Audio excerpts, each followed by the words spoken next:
I knew I was screwed the minute my keycard flashed red, and the security guy, Josh, bless his acne-splotched face, gave me that do I call someone or pretend I didn't see this look.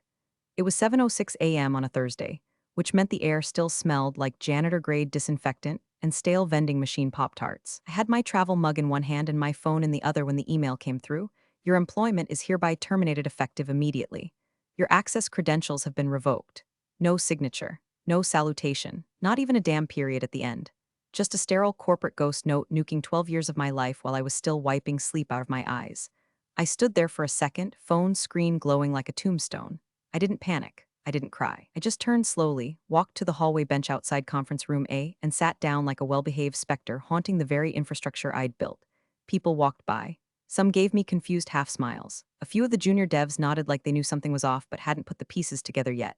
Nobody said a word. For context, I'm Dana, 52, senior systems manager until precisely 10 minutes ago. Single mom, tech lifer. One of those quiet women who knows where the old code bodies are buried because she dug the graves herself. I built the secure backend platform for the company's investor presentations back when half these execs were still learning how to spell compliance. Hell, I wrote most of the documentation in actual English instead of the Silicon Valley baby speak they shove down HR's throat these days.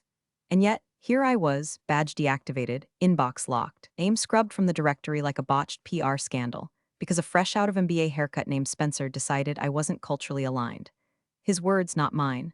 But hey, real quick before we go deeper into this beautiful train wreck, if you're enjoying stories like this, consider hitting that subscribe button. Not even kidding, over 97% of y'all are ghosting these stories without subscribing. It's free. It motivates the team. And let's be honest, if Dana can survive a red badge moment, you can click a little bell icon. Anyway, Spencer. Spencer strutted into this place 6 months ago like he was auditioning for a reboot of The Apprentice, minus the talent or the hair. His first week, he called me Deborah 3 times. His second week, he accidentally deleted the VPN whitelist and blamed it on a legacy system failure. Spoiler, I was the legacy system. I fixed it, quietly. Like always, what Spencer didn't know, what nobody knew, is that after the merger last year, I started making notes. Not paranoid notes, smart ones. I saw the writing on the wall in Comic Sans bold. The new leadership kept talking about efficiency pivots and talent optimization, and every time someone older than 35 got let go, the replacements had shinier watches and less experience than a student intern on Bring Your Kid to Work Day. So I documented. Every protocol I wrote, I cross-filed. Every server I configured, I logged. And then I set up a contingency plan, not out of revenge but necessity. The presentation platform, that pretty slideshow Spencer was so proud of, hosted on an isolated backend cluster with a security framework tied directly to admin credential status, triggered by revocation without 48-hour prior notice, all legally cleared by the old CTO and signed off back when people still respected institutional memory. And now here I was, ghosted out of my job with zero notice, sitting on the literal kill switch. Across the glass, I watched the execs gather like penguins around the touchscreen display. Spencer stood at the head of the table, gesturing like a game show host with too much cologne. He was explaining how today's investor deck is gonna knock your socks off, oblivious to the digital guillotine quietly aligning above his gel-slicked head. I didn't move, didn't smile, just sipped my lukewarm coffee and waited. They thought they were firing a relic. What they actually did was unplug the generator, then complain when the lights went out. The email hit at 7:05 a.m. sharp. Subject line, organizational update.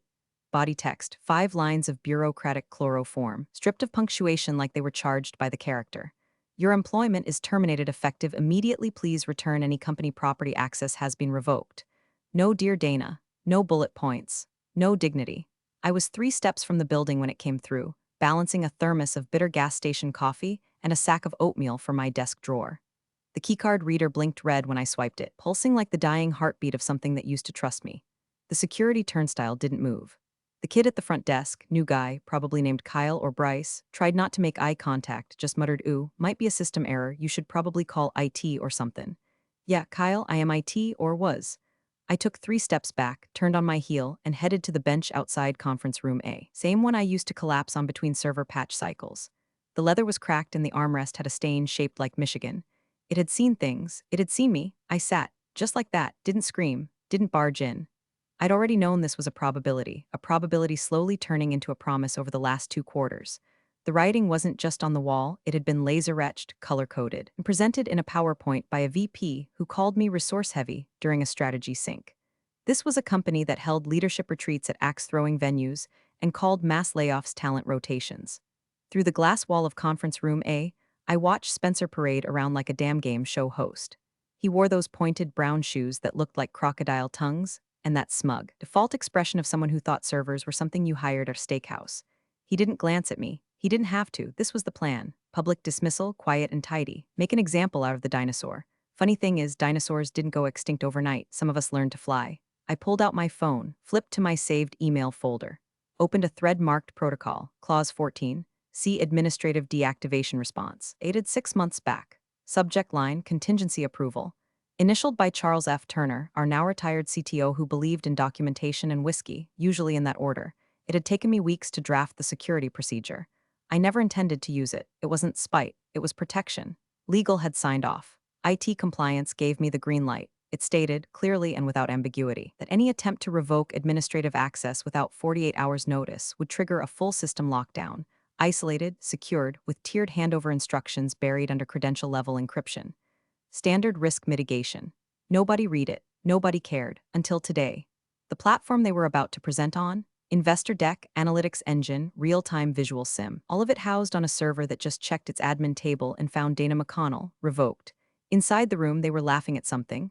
Spencer was pointing at the slide deck. Interns scrambled. A junior PM in a pencil skirt handed out glossy investor packets like they were hotcakes at a pancake breakfast. Meanwhile, the heartbeat of the system had already shifted, like a valve turning, like a fuse humming before the pop. I wasn't panicked. I wasn't angry. I was waiting. And the thing about waiting is, if you've done your job right, the system does the rest. At 9:13 a.m., Spencer made his entrance like he was trying to land a spot on Shark Tank.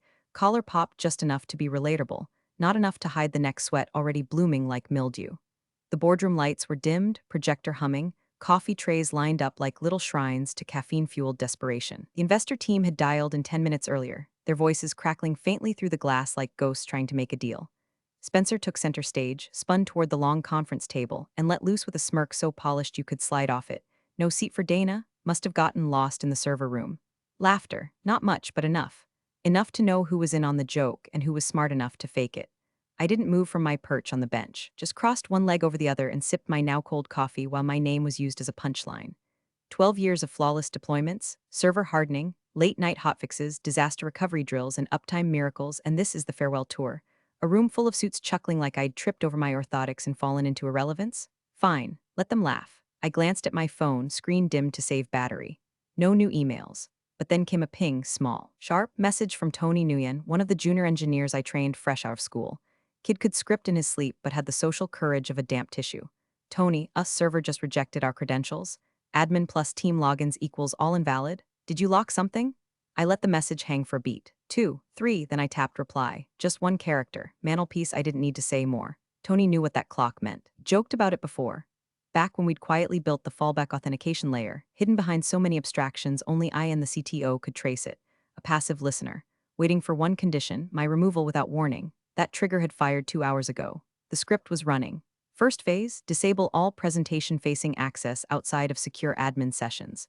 Second phase, begin encrypting local cache copies with rolling credentials. Keys stored in a physical hardware module that no one outside of me and Charles had access to.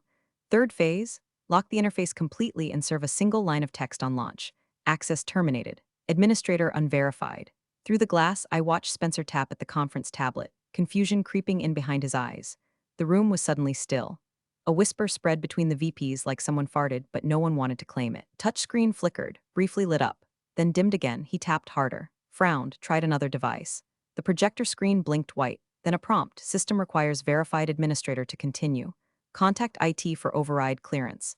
And wouldn't you know it, IT had just been terminated with immediate effect. Spencer leaned down, whispered something to the new IT lead, a guy named Brandon who still kept his resume on LinkedIn just in case. Brandon began typing furiously. His face went red, then paled, then red again. I watched it unfold like a nature documentary. Apex predator realizes the prey is booby-trapped. More pings on my phone now. Tony, we can't even get the backups to mount. Jules Finance, why are we locked out of the dashboards? Brandon, are you here? Where's the override? What did you do? I ignored them all. Let them twist. I shifted in my seat slightly. Spine pressed back against worn pleather, watching Spencer's pacing intensify. His hand raked through his hair. Someone reached for a printed deck. Another tried dialing legal. One VP held a coffee cup like it might shield her from the fallout. Nobody looked at me, not yet, but they would. The trap had teeth and it was hungry. At exactly 10:01 a.m., the moment their overcooked investor pitch was scheduled to begin, the system heartbeat changed. My phone buzzed once. Not an alert, not a message. Just a log ping from a secure background demon I'd named Tombstone. Cute, right? Tombstone's job was simple: sit quietly in the corner of the server rack like a retired pit bull, watching for one thing: Dana McConnell marked inactive. Not reassigned, not transferred, revoked, like a library card nobody thought was worth renewing. The heartbeat faltered, then stopped, and Tombstone woke up. Inside conference room A, the touchscreen went full Vegas seizure mode, blinking UI fragments, toolbars disappearing, login prompts flashing like strobe lights at a rave full of confused tech bros. I watched Spencer jab at the panel like it owed him money. Behind him, the screen cut to black, just gone, no error message, no spinner, just pure, unadulterated nothing. The analytics dashboard dead. The real-time simulation offline. Pretty graphs they'd built in Tableau over my infrastructure refused to load. And the star of the show, the deck itself, hosted in a custom sandbox with real-time audience tracking and built-in investor engagement metrics, vaporized, still technically there, mind you, just sealed behind credential logic nobody in that room understood. 'Cause I'd written it in Go, not Python, not Java, not anything those bootcamp wonderkinds had ever touched. Just clean, weird, paranoid Dana code, optimized for one outcome: corporate betrayal. Spencer's face changed color like a sunset in reverse, tan to pink to red to pale to something I can only describe as wet cardboard panic. He turned to Brandon, the new IT director, whose credentials had about as much back-end clearance as a cafeteria tray. Brandon was sweating through his Under Armour polo like it was a hostage negotiation. He mouthed something. Spencer shook his head. The phone at the end of the table lit up, investor voices barking faintly through the speaker. Are we starting soon? Is the presentation link broken? Is someone going to fix this? Fix it? Nobody could fix this. Because no one else had the keys. No one else had the root-level recovery token embedded in an encrypted file hidden 3 directories deep in a folder labeled Old Christmas Party Videos. No one else had signed off on the security clause in the kill switch protocol, which required not just credentials, but biometric clearance and a hardware dongle I kept on my keychain, shaped like a novelty hot dog. Long story, don't ask. I didn't move from the bench. My hands folded neatly on my lap, thermos resting on one knee like a chapel offering. My posture was still. My pulse steady. To an outsider, I looked like a woman waiting for a bus. Everyone inside that room, I was the storm they hadn't seen coming.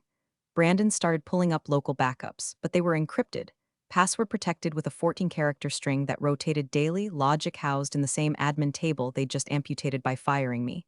One of the VPs leaned over and muttered something.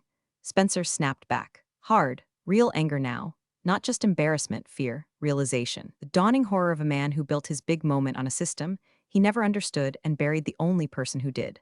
The lockout notice began cycling across the main screen in bold white type. System lockdown engaged, administrator unverified, refer to escalation protocol clause 14. See, no one even knew what clause 14. C was. Hell, HR probably thought it was a typo.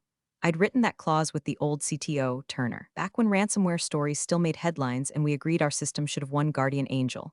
Just one, not a team, not a committee, one name, mine. And now I was watching them try to break in while the house burned behind them, brick by digital brick. A junior exec stood up, pointed through the glass at me and said something. I couldn't hear the words, but I saw the fear in her face. I didn't nod, I didn't wave. I just sat there like marble. The old system had activated, and it didn't recognize any of them. The call had already been going for 8 minutes. Investors were still on the line, trying to pretend their time wasn't being violently wasted by a tech mutiny in real time. You could hear them breathing, shuffling papers. One guy coughed with all the subtlety of a man who just realized he could be spending this hour watching his Roomba instead. Inside the room, panic had graduated from a murmur to a full-on chorus. Spencer had sweat stains spreading beneath his armpits like oil slicks, darkening that lavender button-down he wore on important days. He barked at one of the interns, Kira, I think her name was, to get the USB backup from the secondary console. She bolted out of the room like someone had just pulled a fire alarm. I already knew what she'd find. That USB was my decoy. It looked like a simple mirror image of the system. But the contents? Encrypted 3 layers deep with a credential handoff script that required my biometric unlock, face scan plus a passphrase only I knew, my kid's favorite dinosaur, which changes, by the way, weekly. Good luck, Spencer. Kira returned 10 minutes later, breathless, whispering something to Brandon while holding the flash drive like it might explode. He plugged it in. Waited. A red screen flashed. Access denied, administrator deactivated, fallback requires authorized escalation key. Brandon's expression crumpled. He started mumbling buzzwords: container mismatch, token authority, legacy encryption, but no one was buying it anymore. Even the marketing VP, whose tech literacy peaked at making PDFs, was leaning forward like, dude, what the hell did you do? Spencer, finally, reluctantly, took out his phone. The call to Charles Turner, a retired CTO, was mercifully short. I imagined it going something like this. Spencer, hey Chuck, we've got a little situation with the investor deck. Turner, clause 14. See, Spencer, right, but is there a workaround? Or Turner, nope. Dana owns it, you removed her. Clause 14, C is active, good luck, click. Spencer's face fell like a dropped tray, then came the calls. Desperate fingers stabbing glass screens. First HR, my phone buzzed, declined. Then legal, buzzed again, declined. Then came the CEO. I watched the name flash across my screen, Marjorie V., our steely-eyed, pastel-blazered captain of industry. I let it ring. I let it all ring. Inside the conference room, Brandon had switched to external monitors, trying to port the presentation into a slide viewer. That failed, too. The folder structure was scrambled, file names replaced with hash strings, and the preview generator, disabled by the same lockout script, now crawling like digital ivy through every connected node. The junior engineers, they looked pale now, stared at the mess like ground crew watching a plane crash they knew they could have prevented, but only if anyone had listened to the old lady with the flight manual. Which, I suppose, made me the old lady. I crossed my legs, took another sip from my thermos. Lukewarm sludge by now, but comforting in its own way. He had poked the system without reading the manual, fired the architect and kept the scaffolding, and now the whole damn tower was leaning. No one came to speak to me. Not yet. The instinct was still to fix it themselves, to patch and reboot and override. But overrides don't work when the override is the one who just got booted from payroll. Through the glass, I saw one of the investors disconnect from the call.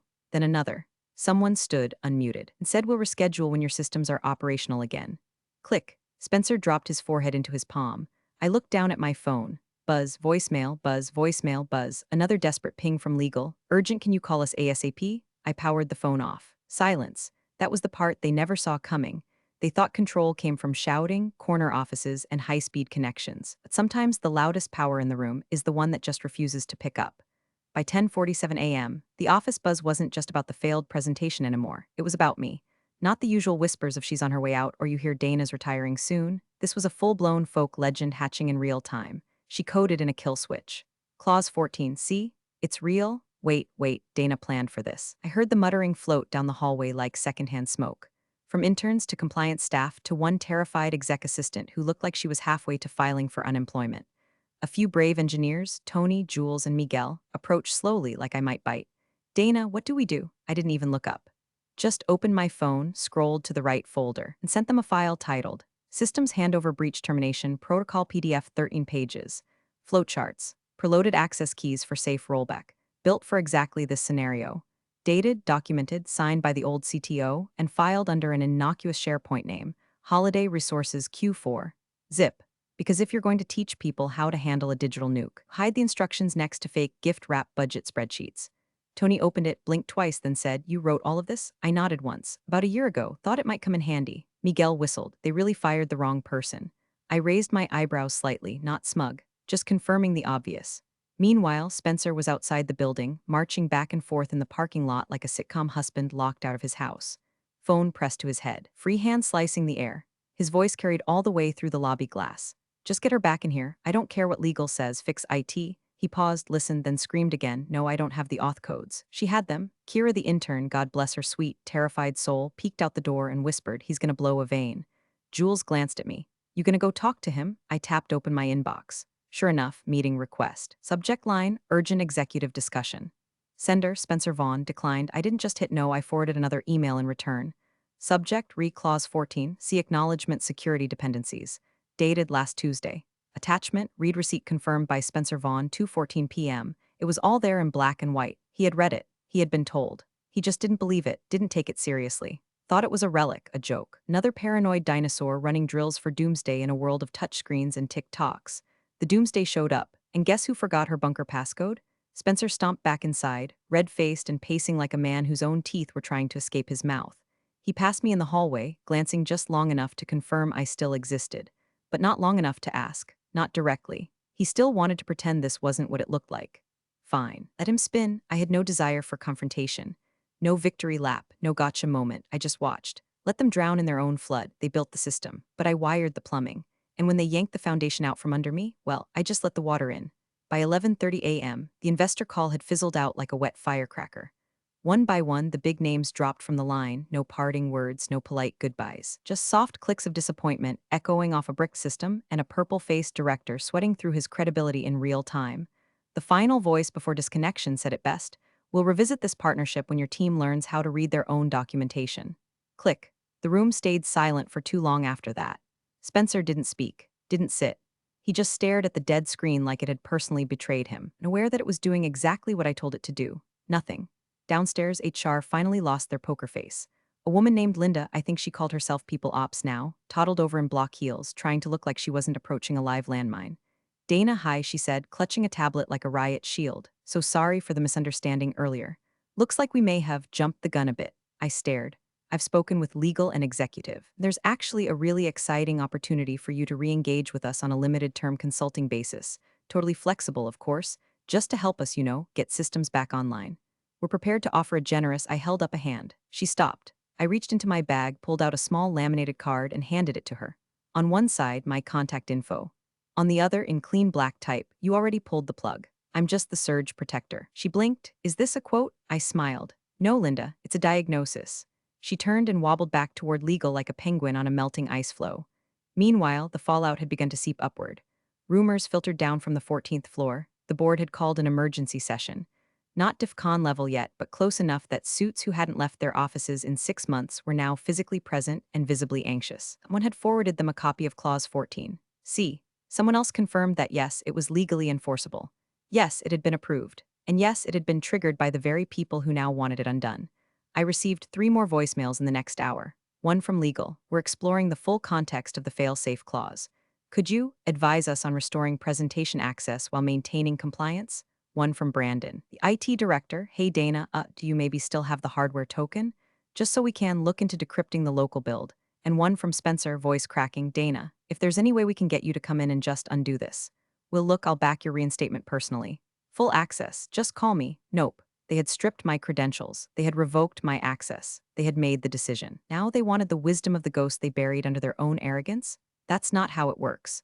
You don't get to set fire to the power grid and then beg the electrician to come fix your charred wiring, especially not the one you told was redundant and emotionally uninvested. I stood up from my bench. Finally, bones cracking like old code thawing after a long freeze. 12 years I gave them. Nights, holidays. That one Christmas where the cluster went down and I remoted in from a hospital waiting room with one hand while holding my mom's hand in the other. And now, they wanted to buy my silence with a 6-week consulting package and a fruit basket. No, not yet. They weren't done bleeding.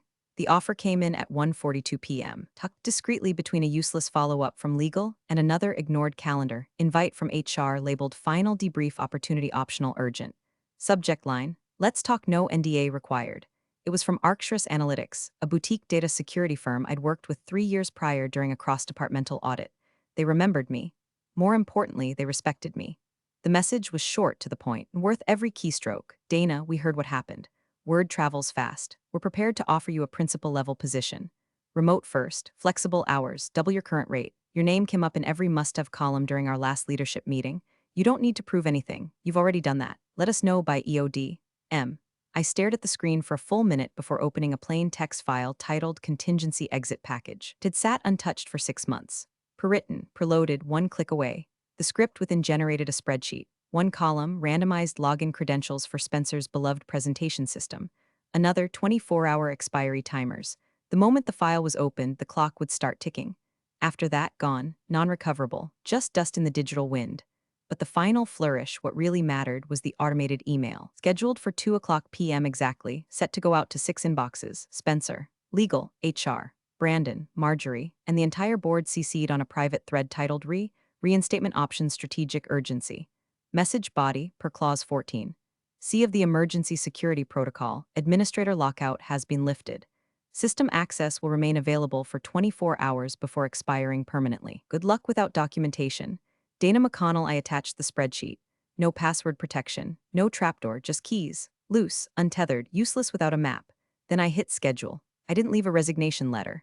I didn't post on LinkedIn with some glossy caption about new beginnings or grateful for the journey. I packed my thermos, powered down my phone, and tucked the hardware token, hot dog shaped and all, into a small envelope. Left it on the security desk with a sticky note that read, For Brandon, don't plug it in wrong. At 1:59, I was already in the back of the Uber. At 2:00 on the dot, the message sent. I didn't look back at the building. Didn't need to. I'd walked out of servers more stable than their future. By 2:05, Arcturus had already sent over onboarding links.